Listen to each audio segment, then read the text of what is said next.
Oi, gente, aqui é Liliane Rocha falando e vamos começar mais um episódio do podcast Infância Nutrida.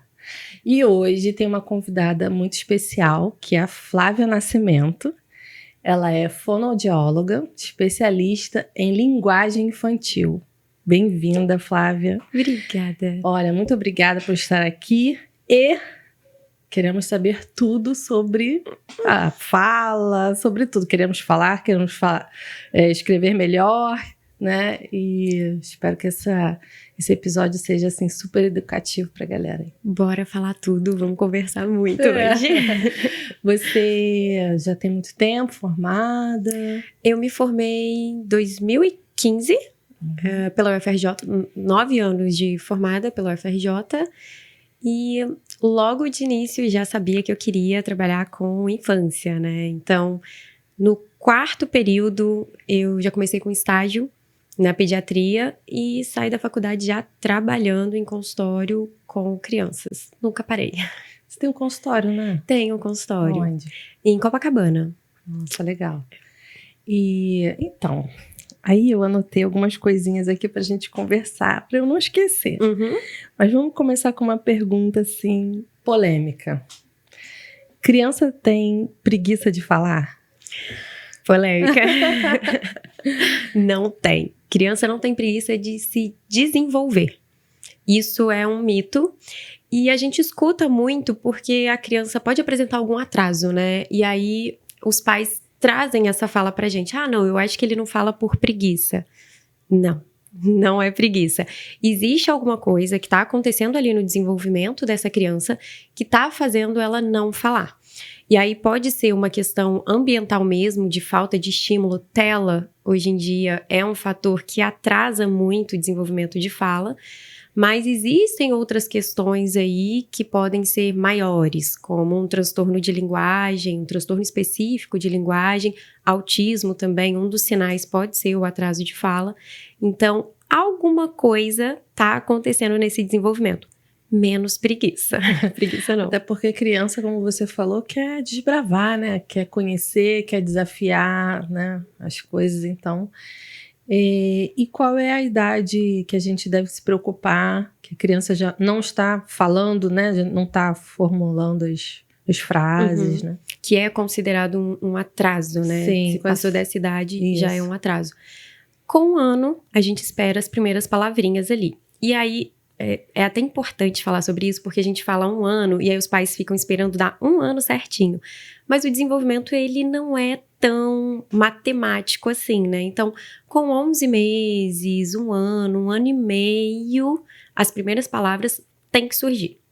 E a partir de 1 ano e meio a 2, começam a surgir as primeiras frases. Um marco do desenvolvimento é acontecer as primeiras frases, juntar 2 palavrinhas bem simples, com 2 anos.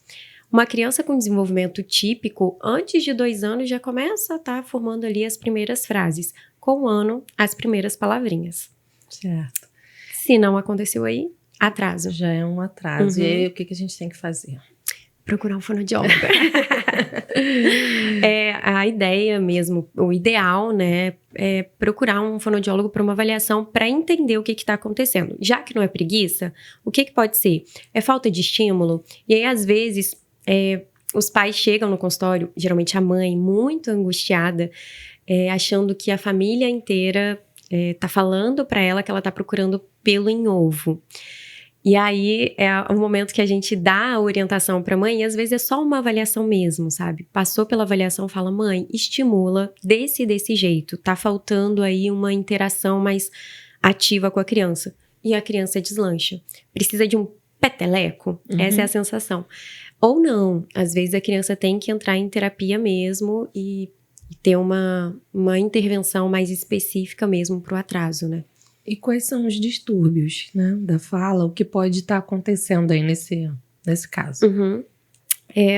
Existem alguns, né? O que a gente pode parar para pensar? Dependendo da idade, existe o transtorno fonológico, que o mais característico é o cebolinha. É a criança que fala igual o Cebolinha, a Lala, mas existem outras trocas aí, chuva, suva.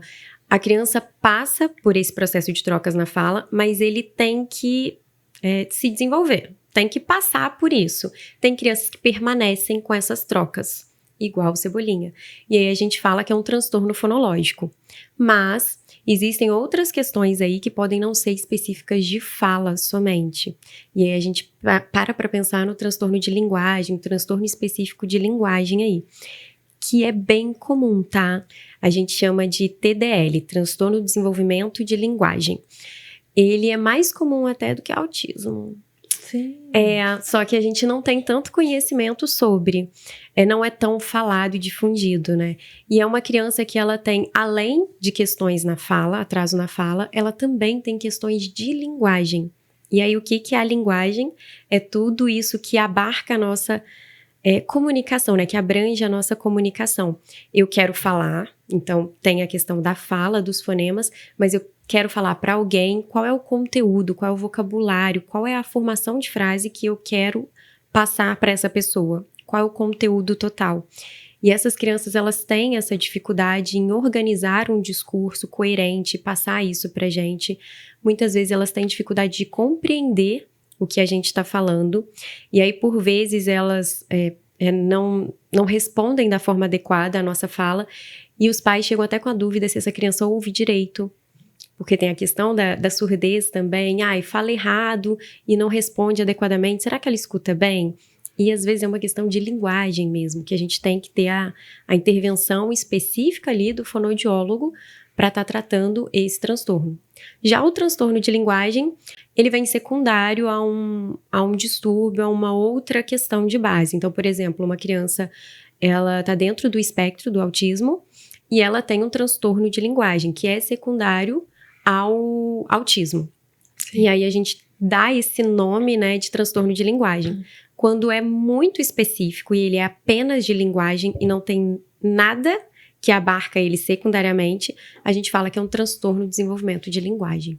Nossa, olha, e só indo no fono, né, pra saber. Uhum. Porque em casa, a mãe e os familiares ou os amigos, a gente sempre fala isso aqui, né, que às vezes tem, né, as pessoas querem dar uma opinião, querem dar uma ajuda, nunca é pra atrapalhar, né, mas acaba atrapalhando, né. Sim. Falar que, não, vai ter o tempo dela, né, eu demorei a falar, essas coisas, né. Muito, Liliane, isso é o que a gente mais escuta, tá?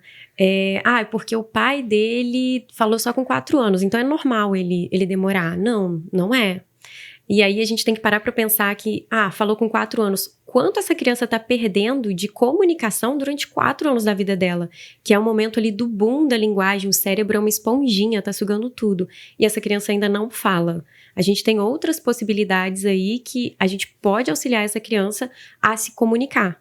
Porque a comunicação também não é só fala, né? E a gente tem outras formas de auxiliar essa criança, caso ela não fale também. Que bom. E como é que a gente faz isso? E a gente vai entrar num outro papo.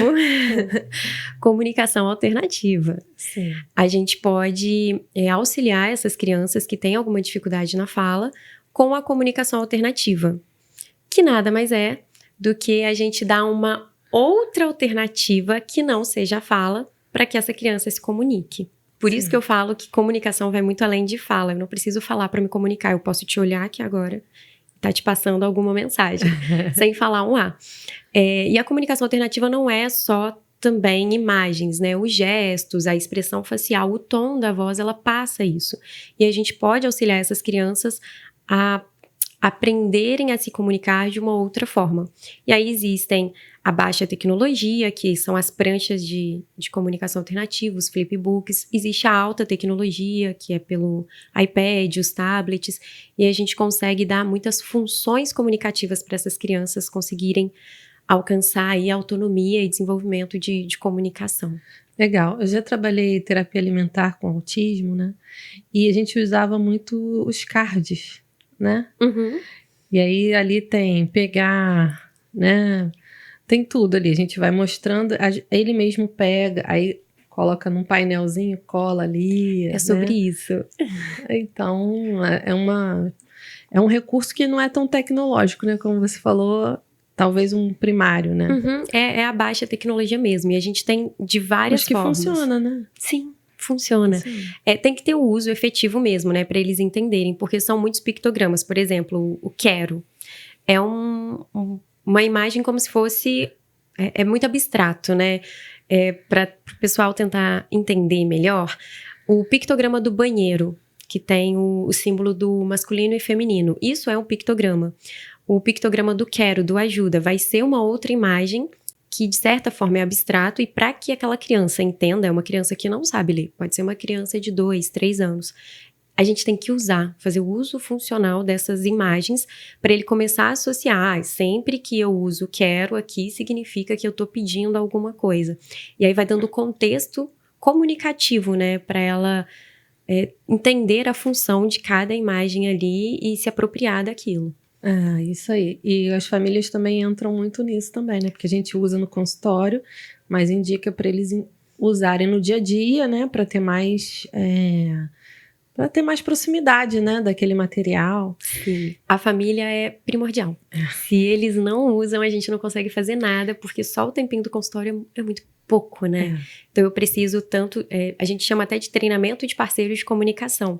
Que a gente treina a família, treina os terapeutas, a escola também. Todo mundo vai usar aquele mesmo sistema para generalizar mesmo, né? E todos se comunicarem. A gente fala que a gente fica fluente em comunicação alternativa. Que a gente começa a se comunicar de outra forma, uma outra língua. Bem, vou regredir um pouquinho. E eu quero perguntar sobre a chupeta. A chupeta, ela causa um atraso de fala, ela atrapalha. Eu sei que a gente, né, tem muita mãe que usa, né, a chupeta para acalmar a criança, né? Mas a gente sabe que também vai atrapalhar em alguma coisa ali. Fala pra gente um pouquinho. Assunto polêmico também. Sempre. A chupeta, ela atrapalha. Sim. Ela não atrapalha só em questão da criança produzir fonemas, da criança falar, mas ela atrapalha na musculatura de mastigação, que é a mesma que a gente usa para fala, mas também na arcada dentária, questão óssea. A criança está se desenvolvendo ali agora. Então, se tem um objeto no meio dos dentinhos dela o tempo inteiro, aquilo vai fazer com que a arcada dentária se desenvolva de uma forma diferente do que deveria. Então, a criança vai ficando com uma mordidinha aberta, com um buraquinho entre os dentes. Ela pode começar a distorcer som e ela começa a falar afim. A linguinha começa a se projetar para frente. Então, tem questões para além de só atrapalhar a fala, que é muito importante, mas também atrapalha a musculatura, a arcada dentária. E aí, lá no futuro, pode ser que essa criança vai ter que usar aparelho por questões passadas aí de uso intenso da chupeta. O que eu gosto de falar, Liliane, é do bom senso. Precisou dar? Ai, não tá dando conta, ele precisa. Dá. Mas assim que der, tire. Porque o que mais atrapalha ali é a intensidade, a frequência que você fica com aquele objeto. A chupeta pode ser o dedo também, né? Muitas crianças que usam o dedo. Então, quanto mais ficar, mais vai atrapalhar. Assim que possível, a gente tem que tirar. Eu acredito que atrapalha sim na mastigação, porque não só a dentição, mas a língua também faz aquele movimento, né, dos alimentos para lá e para cá. E aí, se a língua fica mais para frente, fica difícil até, né, de fazer esse movimento da mastigação, né? Pode gerar hipotonia. Sim. E aí fica mais difícil mesmo. Não é que a criança não vai mastigar, as crianças mastigam. Mas pode ter uma alteração ali em mastigação também. Não, e na mastigação começa tudo, né? Se ela não mastiga bem, não digere bem, né? Não absorve bem. E a gente pode ter uma criança que seja respiradora oral. E aí ela não dorme bem também, porque ela fica com aquela boquinha aberta, nariz entupido. E aí tem a chupeta o tempo todo ali. Nossa. São muitas questões que podem atrapalhar o desenvolvimento aí como um todo. Eu fui uma respiradora oral. Fez tratamento? Fez terapia? Não fiz. O que você arrumou? Eu tinha asma, né? Eu tenho, então... Tenho muita dificuldade de respiração pelo nariz. Só que, graças a Deus, eu não chupei chupeta, né? Então, menos mal. Mas, com certeza, atrapalhou muito. E fala mais sobre os atendimentos, como é que cresceu também o atendimento ao espectro autismo, né? Muitas crianças com esse diagnóstico. Como é feito o atendimento? Tem chegado bastante no consultório, Liliane. Esse é o principal público, digamos assim, né? E eu queria até falar sobre um assunto interessante relacionado ao autismo. Pode falar. E que envolve fonoaudiologia. A apraxia de fala. Não sei.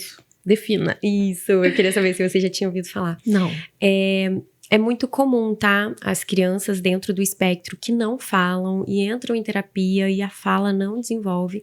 É bem comum da gente... não verbal. Uhum.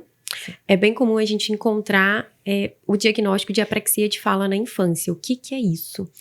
É um transtorno motor que é em nível cerebral e a criança tem uma dificuldade em programar a fala. Ela sabe o que ela quer falar, mas quando ela vai mandar essa informação do cérebro para os órgãos fonoarticulatórios, não chega da forma como ela queria. Ou não chega a executar. A criança não dá conta de executar esse movimento. E aí ela não tem a fala, mas ela tem vontade de falar, ela quer falar, mas ela não sabe como. Aí a gente entra com a comunicação alternativa também. Sim. Como é que é feito o diagnóstico? É com o fonoaudiólogo. Sim. E tem a equipe multi também, a TO, que pode dar pra gente também um parecer da questão motora como um todo. Geralmente essas crianças têm um transtorno de coordenação motora, onde todo o corpinho fica desorganizado. Então, não é com o fono, aí é com o TO, psicomotricista, até o físio pode chegar para essa terapia. E a apraxia de fala em si, a gente precisa de fala para dar o diagnóstico. E aí, se a criança não fala, a gente fica com a hipótese diagnóstica. Sim. O que existe agora é um termo guarda-chuva, que chama transtornos motores de fala, onde tem a apraxia ali dentro, tem um atraso motor, que é aquela criança que chega no consultório, não fala, mas a gente começa a estimular e ela começa a desenvolver. E aí a gente percebe que tem algumas questões ali de um transtorno motor, como uma prosódia alterada, uma fala mais robotizada, e tem uma dificuldade para produzir o som que a gente demanda, o movimento que a gente pede, então ela fica tateando muito, é uma criança que ela fica buscando o som, ela fica... e não encontra como que produz aquele som, mesmo através do apoio visual que a gente dá. E a partir do momento que ela fala, a gente consegue caminhar aí para esse diagnóstico, se é uma apraxia ou se é um atraso motor. Sim. Se ela não fala, a gente fica com a hipótese diagnóstica de uma possível apraxia de fala. E é o que vem chegando muito no consultório, que a gente estava falando do autismo, né? Tem chegado muito essas crianças com diagnóstico de autismo e que não falam. E aí a gente fica aí nesse limbo de entender se é uma apraxia ou não, começa a intervir desde já, mesmo sem diagnóstico, para que ali na frente a gente consiga fechar ou não. A gente consegue estimular para que essa criança se comunique. Sim. E, assim, o autista, ele tem isso é característico dele ou não? É muito comum. Porque a gente ouve muito colocar a conta no autismo. Uhum. Ah, não é porque ele tem autismo. Ah, não é porque... E não é, né? A gente tem as comorbidades. Então, Exato. Eu queria saber se isso é característico ou se pode acontecer também no autismo. Porque fica essa coisa, né? É do autismo, bota tudo na conta do autismo. Não é do autismo em si, tá? É uma comorbidade e que ela pode vir pura. Pode ser uma criança que não tenha nenhum outro transtorno e tenha só apraxia de fala na infância. É raro, muito raro ser só apraxia, mas tem. É uma questão de comorbidade mesmo. Então, aquelas crianças que chegam pra gente e que depois de muito tempo de intervenção a gente ainda não consegue que aquela fala seja efetiva, a gente já sonda essa hipótese de apraxia de fala. E que não necessariamente é por causa do autismo, mas é comum vir junto. É uma comorbidade. Sim. E os seus pacientes, como é que é feito assim o acompanhamento? Né? Você tem casos de sucesso para contar pra gente, né? É tão bom, né? O acompanhamento de apraxia, ele precisa ser mais intensivo. Tem isso também, uma característica dessa terapia diferente de outras. É recomendado já na literatura que se você tem menos tempo com a criança, então, por exemplo, 30 minutos, mas são 30 minutos 4 vezes na semana, é mais indicado do que você ficar 1 hora com ela em um dia só. Sim. Porque ela vai ter aquele treino. A terapia de apraxia é treino de fala. Então, é uma questão mais massiva mesmo, sabe? A terapia de linguagem já é mais lúdica. Aí é no brincar mesmo, onde a gente consegue se conectar. Não que na apraxia também não, porque eu tô lidando com criança. Criança, Mas ele é mais chato, digamos assim, eu preciso de ter mais treininho ali. A terapia de linguagem já é mais divertida, dependendo da intervenção. E um caso de sucesso, quero falar. Eu tô com um pequeno que já tá grande, e a gente tava conversando dele antes, e eu tô com ele há muito tempo, e a gente tá iniciando a intervenção com a comunicação alternativa em alta tecnologia, e a gente começou sem ele falar nada. Ele tem uma apraxia de fala, tem o diagnóstico de autismo, nível 3. E agora a gente está conseguindo se alfabetizar. Olha, nós estamos lendo, tá muito bom. bonitinho. E na alta tecnologia a gente consegue colocar o teclado. Então ele pode digitar ali o que ele quer falar com a gente, não necessariamente pedir. Porque tem essa questão também da gente ficar muito no pedido, né? Ele pode falar que eu tô chata hoje. Esses dias ele falou que queria ir embora, faltava 15 minutos ainda pra sessão e ele falou pra mim, tchau, eu quero ir embora. Então ele tá tendo muito sucesso, assim, autonomia na comunicação. A gente tá conseguindo vencer essa etapa, né, de dificuldade de se comunicar, porque ele atualmente fala, mas ele fala muito pouquinho. E aí vem a comunicação para dar todo esse poder para ele de conseguir passar o que ele quer pra gente. E ele mostra interesse ali, né? Até porque é com as telas, né? Pelo que entendi. Sim. Você falou bem no início, né? Sobre telas, né? Porque é uma coisa que pode atrapalhar também, né? Porque, assim, a tela você fica só você e a tela ali, né? Na fala você precisa falar com alguém. Você precisa interagir, né? Você vai falar com quem? Com a tela? Oi, tela. Oi, celular. Então isso. você tem que estar com alguém, né? Mas a gente sabe que é uma coisa presente, não tem como...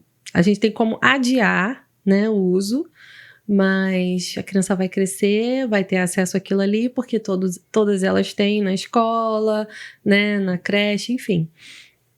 E usar a tela ao seu favor, isso é muito legal, né? Que você está falando aí.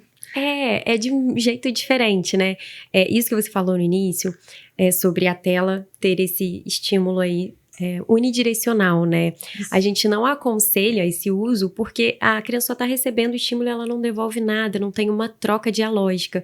Então a gente acaba perdendo ali em comunicação, em troca de turno, a gente perde muita coisa. Sim. A comunicação alternativa já vem aí na tela, na alta tecnologia, para aumentar esse repertório. Aí eu tenho uma técnicazinha que eu bloqueio para que a criança tenha acesso ao aplicativo de comunicação alternativa apenas. Então, esse iPad desse paciente específico, ele é só para comunicação. Ele é o comunicador dele, ele é a voz. Ele usa ele para se comunicar. Ele não assiste YouTube ali, ele não tem outros... E ele é fera em tecnologia, mas ele não... Qual a criança não é, gente? Me fala. Qual a criança não é? Eles já nascem, né? Prontos. No caso desse paciente específico, como ele ama as telas, a gente teve que usar essa estratégia de ter esse bloqueio aí, um acesso guiado para ele não sair do aplicativo. Então, ele pega esse iPad, ele sabe que é só para se comunicar. Aí ele tem um outro que ele pode ver YouTube, aí ele pode brincar. Esse não. Mas só lá no consultório ou assim, dia a dia? Dia a dia. Em casa? Esse aí específico, os pais tiveram um investimento pra gente conseguir, porque a gente já conhecia a sapequice da criança. Então, a gente sabia que ele não ia ficar ali. Até porque, de início, ele não ia entender pra que serve aquele sistema ali. Ele ia querer sair logo pro que ele gosta, né? Então, a gente tinha que mostrar que esse aplicativo ia dar poder pra ele. Autonomia, né? E aí ele ia começar a gostar de usar. Então tem que usar mesmo dentro de casa, na escola, em todos os lugares, para ele perceber que faz bem, que é legal se comunicar. E ele tem, isso que você tinha dito antes, ele tem essa intenção, ele busca pelo aplicativo para conversar com a gente. Entendi. Esses dias eu recebi uma mensagem tão linda, Liliane. Fala, conta. Ele tava com saudade, a mãe mandou um vídeo dele falando, eu quero tia Flávia, e ele pedindo lá, era uma semana, eu acho que a gente não se encontrou nessa semana, e aí na outra, eu coloquei pra ele um botão, a gente pode ir acrescentando palavras no sistema, né? Que legal. E aí eu coloquei um botão pra ele, ele é muito carinhoso, do te amo. E aí no final ele colocou lá, eu te amo sim. Eu chorei. Não me aguentei. Legal, muito fofo. Esse é um caso assim de muito sucesso que tá tá dando, assim, orgulho, sabe? Teu olho brilhou agora. Não, e assim, foi do eu quero ir embora para eu te amo, né? A gente flutua. Do 0 a 100, né? Que bom, mas isso é muito gostoso, né? Trabalhar com o que a gente gosta. E você falou que muito rápido, no quarto período já tinha decidido, né? Já. Com que ia trabalhar, e hoje você tá se sentindo realizada com isso, né? Sim, eu não me vejo trabalhando sem ser com criança, tá? É o meu público-alvo desde sempre. Eu não entrei na faculdade pensando nisso. Eu não sabia o que fonoaudiólogo fazia. Foi um plim-plim lá dentro, né? Foi. E sobre o diagnóstico precoce também pode ajudar bastante, né, no tratamento. Muito. E às vezes a gente fica com aquele... Os adultos ficam com atraso, né, de procurar e tudo. Mas você acha que a partir de que idade ou meses que a gente pode já observar algo que deu um estalo? Com meses, viu? Dependendo dos sinais que a criança traz pra gente, né? Já na mamada ali, naquela atenção do olhar da criança com a mãe, muitas mães já percebem que é uma criança que não dá conta de fazer essa troca no olhar. Isso já é um sinal. Já, né? Uma criança que chora muito, que tem muitos problemas de sono. Para questões de apraxia, a criança que é muito silenciosa, que ela não balbucia. Tem os marcos ali bem dos meses, né? Então, com 6 meses, ela começa a fazer aqueles sons mais constantes, o a, ba, ba, ba, e ela começa a ir manipulando esses sonzinhos, mas uma criança que lá na frente vai ter um diagnóstico de apraxia, provavelmente não sonorizou nessa época. Então, são sinais que com meses a gente já consegue perceber. Se for o caso, já levar para uma avaliação mesmo, para que a gente possa ter uma estimulação precoce, uma intervenção precoce aí, né? Em muitos casos de autismo, aí o neuropediatra é indicado para estar fazendo toda a avaliação diagnóstica. Por vezes não vai fechar o diagnóstico ali, né? Mas já vai encaminhar para as terapias adequadas. Sim. Antes os diagnósticos, né, de autismo era a partir dos 3 anos, né? Mas isso já está mudando, né? E você falou sobre trocar o olhar na amamentação. Gente, isso não é uma coisa sem querer, não, tá? Isso é importante porque através desse olhar do bebê com a mãe, eles trocam hormônios, né? Ocitocina. E é a ocitocina que faz a descida do leite. Então, um interagir com o filho já estimula isso, né, para a mãe e começa o leite a descer ali. Então, são vários fatores, mas esse é um dos fatores. E a gente pensa que é só uma coisa fofa, né? Ah, meu filho e eu ali. E não é algo que já, né, tem vários estudos comprovando. E às vezes a gente não tá atento a isso, porque a gente mesmo, né? Eu já vi várias vezes, a mãe tá amamentando, aí tá assim, ó, amamentando no celular. Ela não troca, né, com o filho. E ela não sabe, por vezes, né? E a gente tem muita informação hoje na internet, mas falta informação de qualidade também, né? Falta. Porque, faça assim, faça assado, mas coisas pequenas que você só vai ter acesso quando tem acesso a um profissional de verdade. Não aqueles blogueiros que ficam lá falando, blogueiro nem existe mais, né? É influência. Mas falam coisas aleatórias e o que é fundamental, o básico, eles não conseguem passar. E aí a pessoa vai deixando, vai passando, porque não foi instruída para aquilo, né? Enfim. Então, gente, olha, várias dicas, várias coisas importantes que vocês devem estar atentos aos marcos de desenvolvimento, né? Eu tô precisando de uma fono. E que a Flavinha tá passando aqui pra gente. E quanto tempo, assim, de tratamento? Tem alguma estimativa ou não? De criança para criança? É de criança para criança. Depende do diagnóstico, depende da severidade do caso em si. Depende da contribuição da família, da equipe, se ele tá com uma equipe ou não. Muitas crianças precisam de uma equipe multi, mas não tem como. É muito caro, né, Liliane, a terapia hoje em dia. Sim. Então, ter acesso a tudo é difícil. Sim. Isso tudo envolve o prognóstico e o tempo de terapia. Então, é muitos fatores para te falar, assim, um tempo. Minimamente 6 meses. É o mínimo que a gente espera. Sim. E qual é a expectativa da família, assim, quando eles chegam, né? Eles já querem logo, eu ia querer logo uma solução, né? A gente quer tudo para ontem. Mas qual é a expectativa? Como é que você conduz isso? Você falou que tem algo com a família de...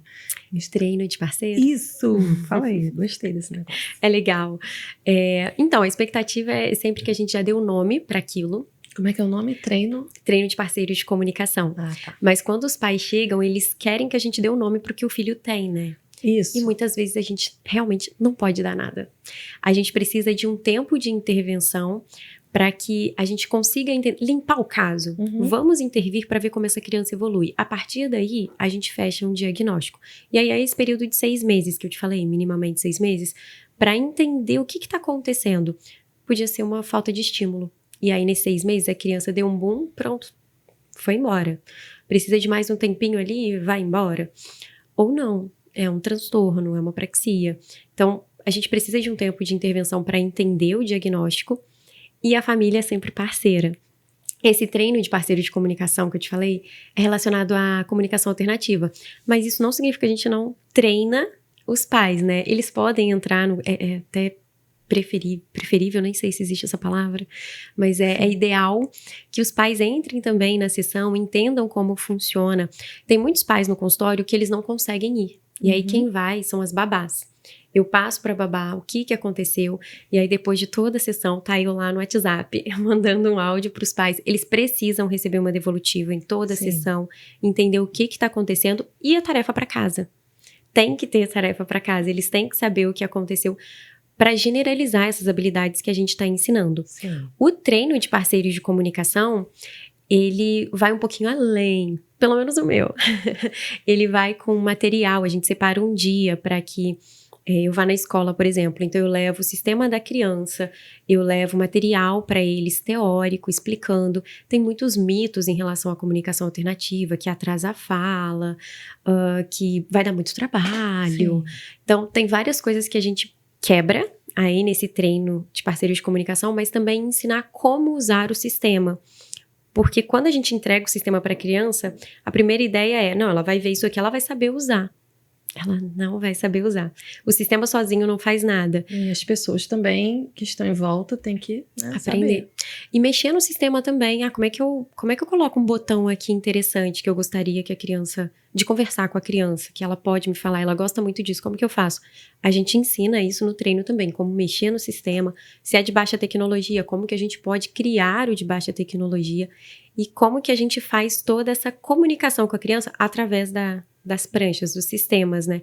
Como que eu posso, a gente chama de modelar, que é a gente ir apontando para a imagem enquanto a gente vai falando para dar significado para aquilo. Como que eu faço isso numa brincadeira, por exemplo? E aí esse treino, ele vem é como se fosse um mini curso, né? Um workshop aí.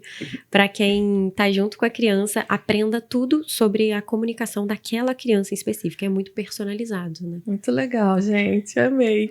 Imagina, treino de parceiro de alimentação. Aí, ó. Porque precisa, né? O pai, a mãe, a babá, a escola. Muito legal. Treina todo adorei. mundo. E aí você faz isso também em grupos? Ou é sempre assim, personalizado com a família? É personalizado para o paciente em si. Então, você podia lançar uma coisa assim em grupo para os pais aí. Achei legal. Mas é porque envolve todo o sistema da criança, né? Então eu preciso entender como essa criança acessa aquele sistema. É apontando? É com o olhar? Tem crianças que têm dificuldade motora. E aí vai pelo rastreio visual. Então é muito específico para cada criança, sabe? Por isso é para cada profissional específico. Viu, gente, como é que é legal, como é que é interessante a gente procurar um profissional que estuda, que é apaixonado pela profissão, tá sempre se atualizando, né? Ela tá de férias. E tô aqui. Tá vendo? Tá aqui trabalhando, tá aqui prestando um serviço de informação, né? Que impagável.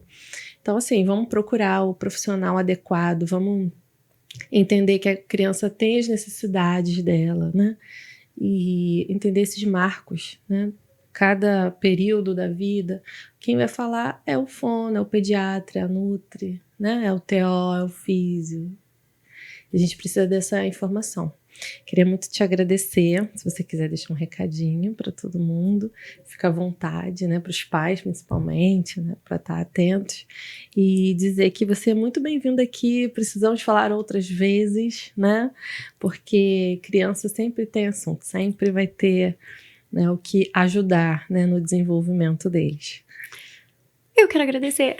Muito obrigada pelo convite, eu adoro. Já deu pra perceber que eu gosto muito de falar. Eu adoro estar nesse meio e meu olho brilha quando eu vou falar sobre desenvolvimento infantil e comunicação alternativa, que é o meu xodózinho atualmente. Eu queria deixar um recado sobre criança não tem preguiça para se desenvolver. Não se enganem. Se tem alguma coisa acontecendo que tá deixando os pais, o coração aflito, procure um profissional. Independente da área, procure, porque provavelmente tem alguma coisa. A gente recebe muito as mães que estão aflitas e percebe que tinha sim alguma coisa ali. Não era só coisa da cabeça dela, né? Então, procure um profissional capacitado. A mãe sempre tem A mãe sempre tem razão. Sim, é isso aí. Obrigada, tá, querida? Eu que agradeço. Então, gente, obrigado por ficar até o final.